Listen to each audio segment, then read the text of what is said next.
Ladies and gentlemen, welcome to Azeroth Daily for the 24th of January 2011. My name is TotalBiscuit, bringing you your daily dose of WoW news and comment.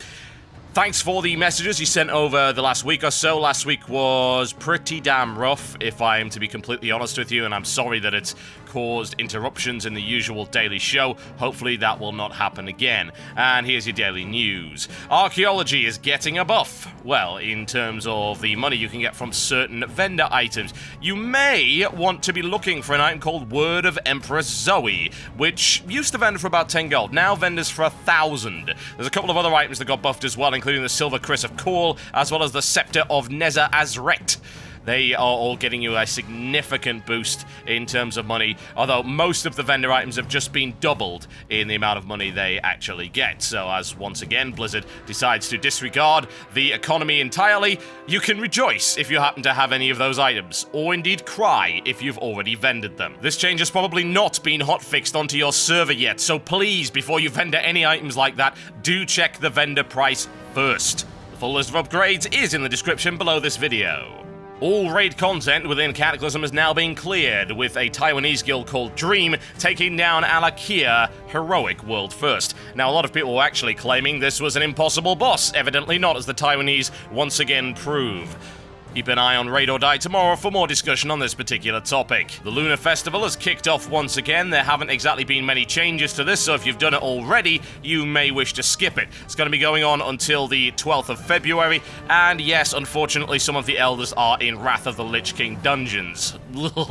Blizzard has released a new article regarding how guild advancement works, so if any of you are unsure about the various elements of it, I would recommend you have a read of it, particularly useful for new players. It clarifies pretty much everything you could ever want to know on the subject. New reagent vendors for Justice and Honor points have been added into the 4.0.6 patch on the PTR. Currently, the prices of these are fairly outrageous, and Blizzard has come out and said that they do not intend this to be a cost-effective way of gaining reagents. However, I would not be remotely surprised if I saw the prices reduced in the near future. And with that, it's time for your Daily Blues. Hot Heel posts a fairly lengthy diatribe on the subject of PvP gear being used in PvE dungeons simply because it is easier to acquire and higher item level. He's complaining that PvE players are going into Battlegrounds in order to acquire gear and are not actually helping out in terms of the Battleground itself. He makes a number of points, some of which are valid and some of which not so much, including that reforging has made it even more viable for PvE scrubs to queue up an AFK in Battlegrounds. No, it hasn't, because you cannot reforge a secondary stat, which includes stamina and resilience, the two most common stats on PvP gear. Regardless, Slaukus comes along and points out in the patch notes that all PvP 4-piece bonuses are having their flat stat values cut in half, and they don't want people using PvP gear in PvE because of those primary stat bonuses. It's a shame, really, that we have to see nerfs to either side as a result of the other. Personally, I'd like to see them kept completely separate. Indeed, that item level idea is actually wonderful. Oh, you can't get into a heroic if you're wearing a bunch of PvP gear. Sounds sensible to me, let's do that. Especially considering it counts it in your bag, if you recall. Yeah, I think that's a great idea. He should blatantly do that. Shame about the rest of his post. Whatever the case, he's saying that Blizzard is continuing to monitor the use of gear in PvE and PvP. Ah, that reminds me of High Warlord's weapons in Molten Core. Those were the days. Fubarius is a little bit upset about farming bots, apparently in Uldum, stealing all of his mining stuff. Neverlestus has a nice post that I would read if I were you. If you ever think you've seen a bot, this is the procedure that they go through. Very handy to know this, by the way. Very handy indeed. And all of this is handled by the hacks team, who do have to thoroughly investigate the actual issue itself. And bear in mind that a lot of these accounts are actually compromised, so you can't just permanently ban them and hope for the best, because that ends up banning legitimate players who have just had their account keylogged. And a simple question as to whether or not buying TCG items for gold is actually legal. And by legal, we're talking about within the rules of the game, not actually, oh god, I'm getting thrown in jail illegal. So, nevertheless, this clarifies this, and I've always noted that this is something of a massive bout of hypocrisy from Blizzard, and they try and weasel their way out of it. So, nevertheless, this does, handily enough, clarify what counts as being okay and what doesn't. An in-game item for in-game gold, that's cool. Out-of-game for out-of-game, cool. In-game for out-of-game, and out-of-game for in-game, not permitted. So, yeah, it's a little dicey, and this is what I actually hate the most. Any of the items available on the Blizzard store are considered services rendered, much like transfer and faction change, and are not applicable to the above situation. Services rendered? No, that's not even... That is ridiculous. It is not that at all. That's absolute garbage. It is an excuse to milk the subscriber base for more money. And while I'm okay with exploiting stupid people, I still think that the hypocrisy is rife, and I don't like it one little bit. And with that, it's time for your daily grind. The Maximilian questline in Ungoro appears to get both weirder and buggier as we go along. This one where we have to save 3 damsels in distress doesn't even appear to work properly, with the scripting going crazy on multiple occurrences, and indeed the fact that the quest icons aren't actually appearing on the map in the right place because you end up picking up the item before you're supposed to pick it up or something. I don't know. I was happy to actually get through this. A great amount of potential in terms of humor. Unfortunately, it doesn't work properly. And with that, it's time for your weekly feature. It's Machinimondays. This one comes in, and it's a little bit old. It's from the 22nd of March of last year. It was an entry to the Rise to Power contest, and as you can hear in the background, it's got a lot of piano in it. It actually has no sound effects or speech of any description. It's all piano music. And this was entered into the contest, didn't even get an honourable mention, which, in my opinion, is a little bit of a travesty, considering how utterly terrible the majority of the entries to the US Rise to Power contest actually were. So this is about a dwarf that makes meeting stones and the evolution of groups, and it's great. A little bit pretentious in places, I felt, but I like the concept of it, and it's certainly very original. And the piano music was composed for the actual video itself, so it's completely original. Gotta give it points for that. I think it executes what it's looking to get pretty damn well, honestly. And as a result, I'm going to give it a hearty 4 trolls out of 5. You can go check out the full video by clicking the link in the description below this video once you've finished watching this. And it's a double feature, ladies and gentlemen, since I missed out Friday's show. It's Postcards from Azeroth. Now, the theme that we set up for Friday's Postcards was show me something really cool from the Outlands, since, you know, the Outlands is an amazing looking place. So, I'm going to kick it off right here with this one, which is fantastic. I like this one a lot. It's a troll emulating the whole flying up in the air thing that Illidan so like to do to be overly dramatic in front of that wonderful... It looks like a moon, but you know it's not a moon, it's actually Azeroth, you can see that. Oh yes, next one, it's Felreaver, doing what appears to be some kind of wonderful jig.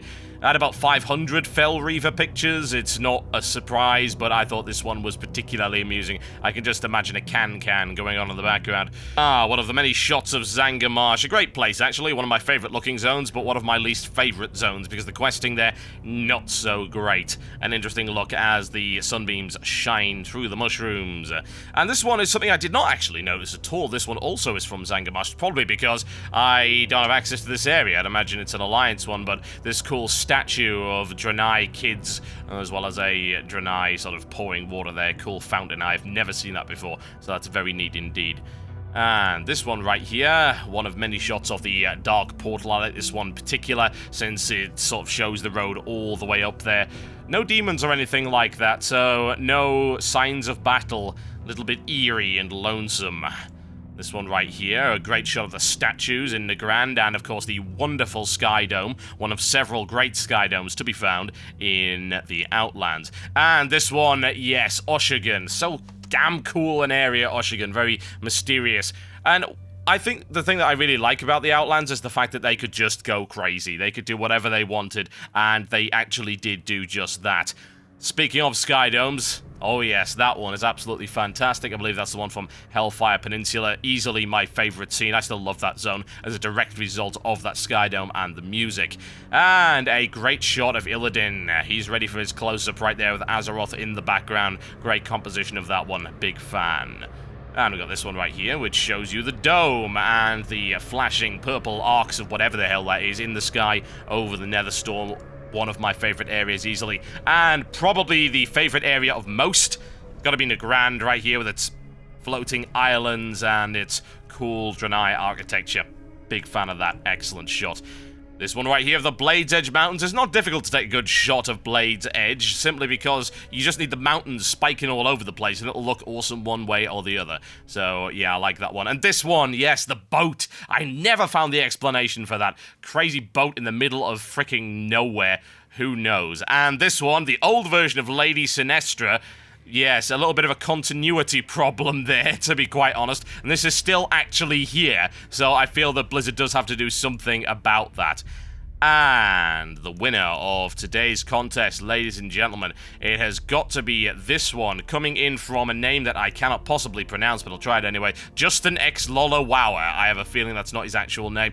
This is great because it makes use of the crazy spinny watery thing in Zangarmarsh to actually create a weird effect, which contrasts very nicely with the Blade's Edge Mountains in the background. So put a little bit of effort and thought into that one. Looks awesome, and to me sums up everything the Outlands was all about, just going above and beyond the normal world design to create something truly original and weird. And with that, it's time for the mailbox. This one comes in from Andy, who says, I was wondering what your opinion is about being able to disenchant the items and get the mats in a 5-man group or raids, even when you are not an enchanter yourself. At first I thought it was a great idea, however it only applies to enchanting and not all the other professions. Sure, mining and herb give you experience in low-level dungeons, that's okay, but you don't get to roll on those mats, nor leatherworking mats. I was wondering if you think it's fair or right to have enchanters' mats taken away from them from other players of the group, and if you think it should be made so that all mats in an instance are shared. Or should they get rid of the sharing of enchanting mats entirely against the enchanter's will, and should only be available to you if you yourself are an enchanter? Or if you don't agree with what I'm saying and you're happy with the way it is. Right, well, this is a debate that has come up several times. I'm actually an enchanter. I have been probably for the last 4 or 5 years, I think, and I am in agreement with the current system. I don't believe that enchanters should have the rights to all those mats, and you might ask me, well, why? Well, here's the reason. So, if you compare it to another gathering profession, we're talking about mining, for instance. If you do not have a miner in your group, then there is no way whatsoever to get access to those materials, so nothing of value was lost to begin with. However, if you do not have an enchanter in your group and blue drops, you can still vendor it, so there is actually an inherent value there. Sure, it's not a massive inherent value, but there is an inherent value in an item even if you cannot use it. Now, an enchanter certainly enhances the value of that item, and that's a very valuable service, and I think with the current system, although to be fair, actually, this used to happen before the system was put in place. People expected enchanting and rolling on enchanting mats by default, and enchanters were not actually valued for that service there. I think they should certainly gain something. I think they should be if they're not already, they should be gaining experience for it, honestly, or rep, or something like that, for actually providing a service there. But I don't believe that, say, if there was a miner in the group, that everyone should have the rights to roll on his mining stuff, because if the miner wasn't there, then those materials would be completely inaccessible anyway, so in reality, nothing of value is lost. When it comes to blues and other items, you can still vendor them.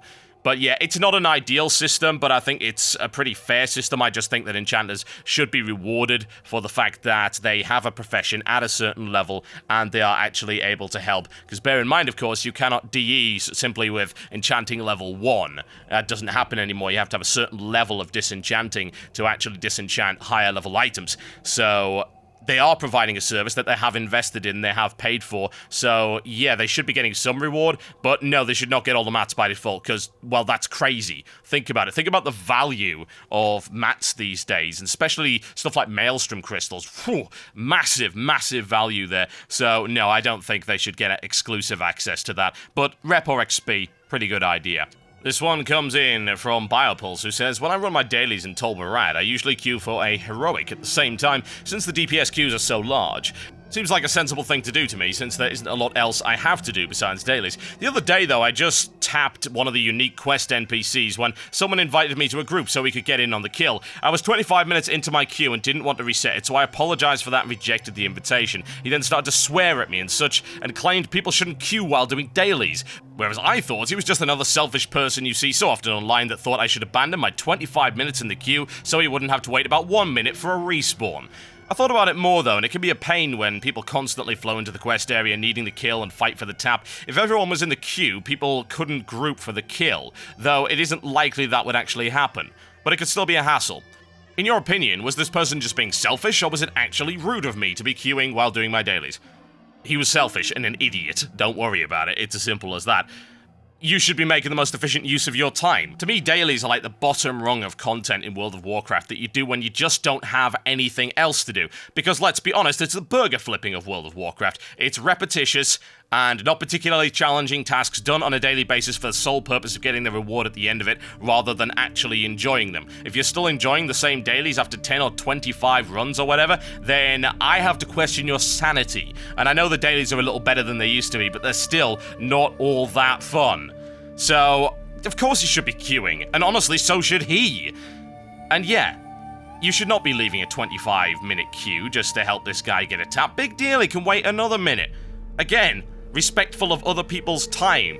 You don't have to accommodate for this guy if he just has to wait 1 minute. Who cares?